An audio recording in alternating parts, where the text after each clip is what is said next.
তো হেল্ল' নমস্কাৰ কুমৰক চুদং কলম্বাই লগতে কাৰ্ডম কি খবৰ মোৰ খবৰ ভালে আছে তো বৰ্তমান আছোঁ ফিল্ডতে ৰানিং কমপ্লিট কৰিলোঁ লগতে এটা ভিডিঅ' বনালোঁ আজিকালিতো এইটো ডাইলগ নিচিনা হৈছে মোৰ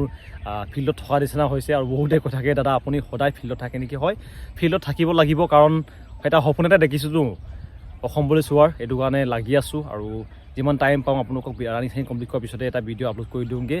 কেনেকুৱা চলিছে প্ৰিপেৰেশ্যন আৰু মোক ৰানিঙৰ কিবা বহুতে সুধি আছে দাদা আপোনাৰ ৰানিঙৰ টাইমিং কিমান চলি আছে বুলি তো বৰ্তমান মোৰ ৰানিঙৰ টাইমিং চলি আছে 12 মিনিট 32 ছেকেণ্ড 35 ছেকেণ্ড একে লাগি থাকে মানে 12.5 ওপৰ লাগিয়ে যায় মোৰ কমাব পৰা নাই অলপ মোক দিগদাৰ হৈছে আৰু হাৰ্ডলি প্ৰেক্টিছ কৰা নাই মিছা নকওঁ কাৰণ নৰ্মেলি প্ৰেক্টিছ কৰি আছোঁ বৰ্তমান হয়তো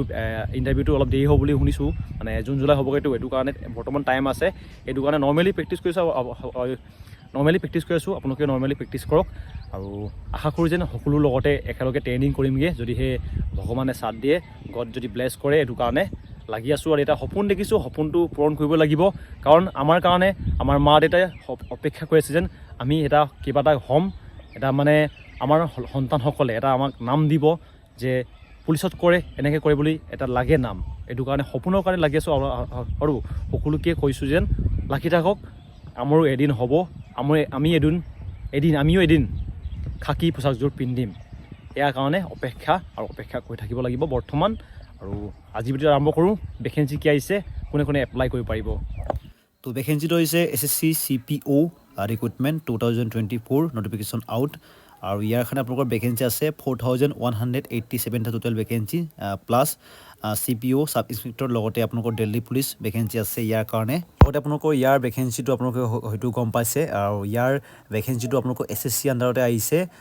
4187টা টোটেল ভেকেঞ্চি হ'ব প্লাছ ভেকেঞ্চি হ'ব হয়তো পিছত বাঢ়িব পাৰে কিন্তু ইয়াৰ কৰা হৈছে লগতে ইয়াৰ এপ্লাই প্ৰক্ৰিয়া বৰ্তমান চলি আছে লাষ্ট ডেট কেতিয়া হ'ব আপোনালোকক কৈ দিম 4 তাৰিখৰ পৰা ইয়াৰ এপ্লাই প্ৰক্ৰিয়া বৰ্তমান চলি আছে তো এই ভেকেঞ্চি আপোনালোকৰ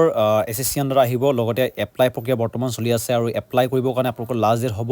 28 তাৰিখ 3 মাহ 2024 আপোনালোকে 28 তাৰিখৰ আগতে এপ্লাই কৰিব পাৰিব আৰু CPO সাব ইন্সপেক্টৰ লগতে দিল্লী পুলিচ ভেকেঞ্চি হ'ব আৰু এপ্লাই প্ৰক্ৰিয়া আপোনালোকে অনলাইন কৰিব লাগিব লগতে এই ভেকেঞ্চিটো চেণ্ট্ৰেল চৰকাৰৰ জব হয় আপোনালোকে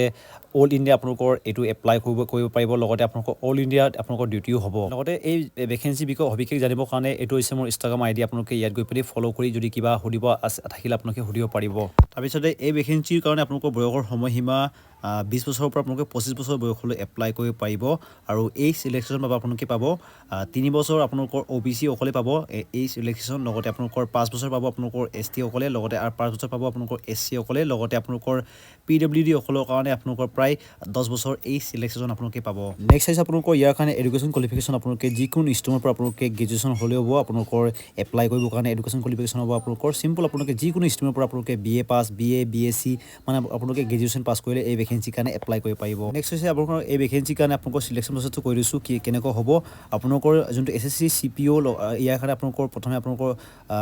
কম্পিউটাৰ বেছ টেষ্ট হ'ব যাক কোৱা হ'ব CBT লগতে ফিজিকেল টেষ্ট আৰু লগতে আপোনালোকৰ অবজেক্টিভ কম্পিউটাৰ বেছ থাকিবগৈ বাকী আপোনালোকে সম্পূৰ্ণ ডিটেইলছ চাব হ'লে